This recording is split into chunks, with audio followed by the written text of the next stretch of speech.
Animal Farm by George Orwell. Chapter 1.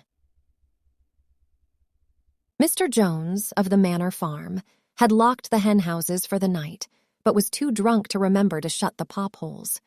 With the ring of light from his lantern dancing from side to side, he lurched across the yard, kicked off his boots at the back door, drew himself a last glass of beer from the barrel in the scullery, and made his way up to bed, where Mrs. Jones was already snoring. As soon as the light in the bedroom went out, there was a stirring and a fluttering all through the farm buildings. Word had gone round during the day that old Major, the prize middle white boar, had had a strange dream on the previous night and wished to communicate it to the other animals. It had been agreed that they should all meet in the big barn as soon as Mr. Jones was safely out of the way. Old Major, so he was always called, though the name under which he had been exhibited was Willingdon Beauty, was so highly regarded on the farm that everyone was quite ready to lose an hour's sleep in order to hear what he had to say. At one end of the big barn, on a sort of raised platform, Major was already ensconced on his bed of straw, under a lantern which hung from a beam. He was 12 years old and had lately grown rather stout, but he was still a majestic-looking pig, with a wise and benevolent appearance, in spite of the fact that his touches had never been cut. Before long, the other animals began to arrive and make themselves comfortable after their different fashions. First came the 3 dogs, Bluebell, Jessie, and Pincher, and then the pigs, who settled down in the straw immediately in front of the platform. The hens perched themselves on the windowsills, the pigeons fluttered up to the rafters, the sheep and cows lay down behind the pigs and began to chew the cud. The 2 cart horses, Boxer and Clover, came in together, walking very slowly and setting down their vast hairy hooves with great care, lest there should be some small animal concealed in the straw. Clover was a stout, motherly mare approaching middle life, who had never quite got her figure back after her 4th foal. Boxer was an enormous beast, nearly 18 hands high, and as strong as any 2 ordinary horses put together. A white stripe down his nose gave him a somewhat stupid appearance, and in fact he was not of first-rate intelligence, but he was universally respected for his steadiness of character and tremendous powers of work. After the horses came Muriel, the white goat, and Benjamin, the donkey. Benjamin was the oldest animal on the farm and the worst-tempered. He seldom talked, and when he did, it was usually to make some cynical remark. For instance, he would say that God had given him a tail to keep the flies off, but that he would sooner have had no tail and no flies. Alone among the animals on the farm, he never laughed. If asked why, he would say that he saw nothing to laugh at. Nevertheless, without openly admitting it, he was devoted to Boxer. The 2 of them usually spent their Sundays together in the small paddock beyond the orchard, grazing side by side and never speaking. The 2 horses had just lain down when a brood of ducklings, which had lost their mother, filed into the barn, cheeping feebly and wandering from side to side to find some place where they would not be trodden on. Clover made a sort of wall round them with her great foreleg, and the ducklings nestled down inside it and promptly fell asleep. At the last moment, Molly, the foolish, pretty white mare who drew Mr. Jones's trap, came mincing daintily in, chewing at a lump of sugar. She took a place near the front and began flirting her white mane, hoping to draw attention to the red ribbons it was plaited with. Last of all came the cat, who looked round, as usual, for the warmest place, and finally squeezed herself in between Boxer and Clover. There she purred contentedly throughout Major's speech, without listening to a word of what he was saying. All the animals were now present except Moses, the tame raven, who slept on a perch behind the back door. When Major saw that they had all made themselves comfortable and were waiting attentively, he cleared his throat and began, "Comrades, you have heard already about the strange dream that I had last night, but I will come to the dream later. I have something else to say first. I do not think, comrades, that I shall be with you for many months longer, and before I die, I feel it my duty to pass on to you such wisdom as I have acquired. I have had a long life. I have had much time for thought as I lay alone in my stall, and I think I may say that I understand the nature of life on this earth as well as any animal now living. It is about this that I wish to speak to you. Now, my fellow citizens, what is the essence of our existence? Let us confront it. Our lives are wretched, toilsome, and brief. We are brought into this world, given only enough sustenance to survive, and those of us who are able are compelled to work until we are completely exhausted, and as soon as we are no longer useful, we are brutally slaughtered. No animal in England understands the concept of joy or leisure beyond its first year of life. No animal in England is truly free. The existence of an animal is one of suffering and servitude. That is the unvarnished truth. But is this simply part of the order of nature? Is it because this land of ours is so poor that it cannot afford a decent life to those who dwell upon it? No, comrades, 1,000 times no.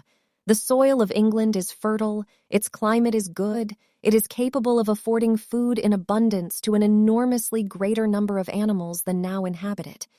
This single farm of ours would support 12 horses, 20 cows, hundreds of sheep, and all of them living in a comfort and a dignity that are now almost beyond our imagining. Why then do we continue in this miserable condition? Because nearly the whole of the produce of our labor is stolen from us by human beings. There, comrades, is the answer to all our problems.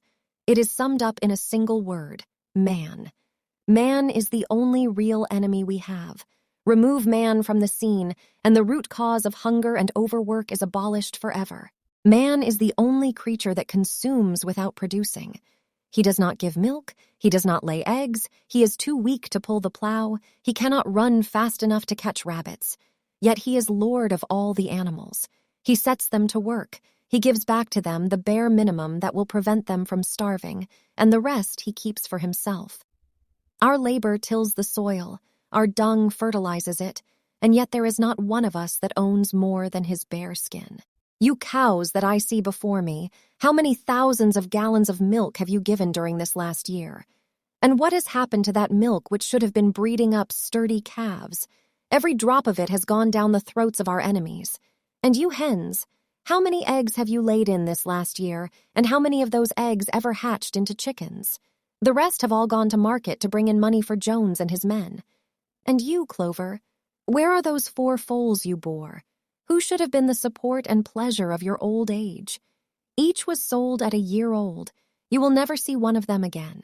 In return for your 4 confinements and all your labor in the fields, what have you ever had except your bare rations and a stall? And even the miserable lives we lead are not allowed to reach their natural span. For myself, I do not grumble, for I am one of the lucky ones. I am 12 years old and have had over 400 children. Such is the natural life of a pig. But no animal escapes the cruel knife in the end. You young porkers who are sitting in front of me, every one of you will scream your lives out at the block within a year. To that horror we all must come: cows, pigs, hens, sheep, everyone. Even the horses and the dogs have no better fate. You, Boxer, the very day that those great muscles of yours lose their power, Jones will sell you to the knacker, who will cut your throat and boil you down for the foxhounds. As for the dogs, when they grow old and toothless, Jones ties a brick round their necks and drowns them in the nearest pond. Is it not crystal clear then, comrades, that all the evils of this life of ours spring from the tyranny of human beings? Only get rid of man, and the produce of our labor would be our own. One most overnight we could become rich and free. What then must we do? Why, work night and day, body and soul, for the overthrow of the human race. That is my message to you, comrades.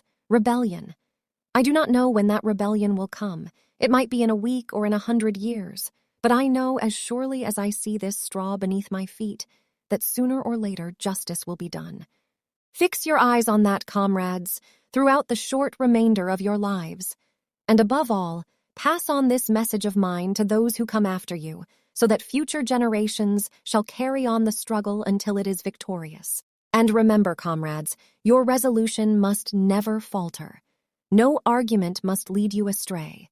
Never listen when they tell you that man and the animals have a common interest, that the prosperity of the one is the prosperity of the others. It is all lies. Man serves the interests of no creature except himself, and among us animals let there be perfect unity, perfect comradeship in the struggle. All men are enemies, all animals are comrades. At this moment, there was a tremendous uproar. While Major was speaking, 4 large rats had crept out of their holes and were sitting on their hindquarters, listening to him. The dogs had suddenly caught sight of them, and it was only by a swift dash for their holes that the rats saved their lives. Major raised his trotter for silence. "Comrades," he said, "here is a point that must be settled.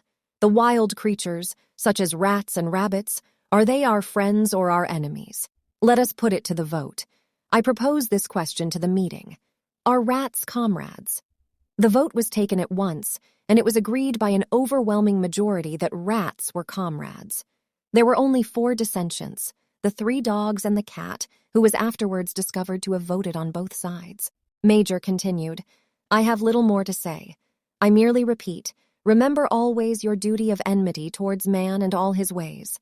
Whatever goes upon 2 legs is an enemy. Whatever goes upon 4 legs or has wings is a friend. And remember also that in fighting against man, we must not come to resemble him. Even when you have conquered him, do not adopt his vices. No animal must ever live in a house, or sleep in a bed, or wear clothes, or drink alcohol, or smoke tobacco, or touch money, or engage in trade. All the habits of man are evil. And above all, no animal must ever tyrannize over his own kind. Weak or strong, clever or simple, we are all brothers. No animal must ever kill any other animal. All animals are equal. And now, comrades, I will tell you about my dream of last night. I cannot describe that dream to you. It was a dream of the earth as it will be when man has vanished. But it reminded me of something that I had long forgotten. Many years ago, when I was a little pig, my mother and the other sows used to sing an old song of which they knew only the tune and the first 3 words. I had known that tune in my infancy, but it had long since passed out of my mind. Last night, however, it came back to me in my dream. And what is more, the words of the song also came back. Words, I am certain, which were sung by the animals of long ago and have been lost to memory for generations. I will sing you that song now, comrades. I am old and my voice is hoarse, but when I have taught you the tune, you can sing it better for yourselves. It is called Beasts of England. Old Major cleared his throat and began to sing. As he had said, his voice was hoarse, but he sang well enough, and it was a stirring tune, something between Clementine and La Cucaracha. The words ran, "Beasts of England, beasts of Ireland, beasts of every land and clime, hearken to my joyful tidings of the golden future time. Soon or late the day is coming, tyrant man shall be o'erthrown, and the fruitful fields of England shall be trod by beasts alone. Rings shall vanish from our noses, and the harness from our back, bit and spur shall rust forever, cruel whips no more shall crack. Riches more than mind can picture, wheat and barley, oats and hay, clover, beans, and mangel wurzels shall be ours upon that day.